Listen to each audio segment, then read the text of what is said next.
নমস্কার বন্ধুরা, আমার একটা ভিডিওতে তোমাদের জানাই ওয়েলকাম। তা আজকে না মনটা ভীষণ খারাপ, আবার আজকে ভীষণ ব্যস্ত। মেয়েটা 1 মাস থাকলো, কালকে ভোরবেলাও চলে যাবে।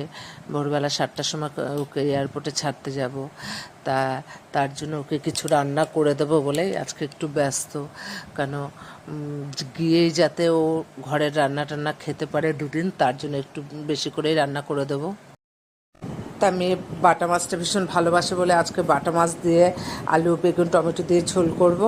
আর এই যে কাতলা মাছের কালিয়া করব, পাবদা মাছ দিয়ে সর্ষে পোস্ত দিয়ে করে দেবো ওকে ওখানে খাওয়ার জন্য ফ্রিজে রেখে। আর এই যে চিকেনও নিয়ে এসছে ওর বাবা, চিকেন কষা করে দেবো।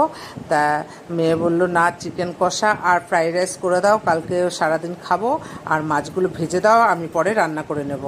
আর রাতের বেলা একটু ফ্রাইড রাইস করবো, কারণ রান্নাগুলো এখন করে রাখবো আর রাতে ফ্রাইড রাইস করবো।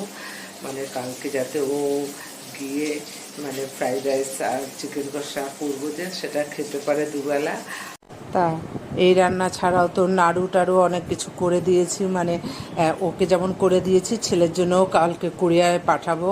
তা যাই হোক, বাইরে থাকলে ছেলে মেয়ের জন্য মন খারাপ লাগে, তাই ঘরে থাকে। হয়তো এখন ওরা বাইরে থাকে, বাড়িতে আসে অল্প দিনের জন্য, অল্প দিন দেখতে দেখতে শেষ হয়ে যায়। তা ইচ্ছেও তো হয় ছেলে মেয়েকে একটু পরিপাটি করে খাওয়ানো, তাই আর কি একটু রান্না করে দিচ্ছি।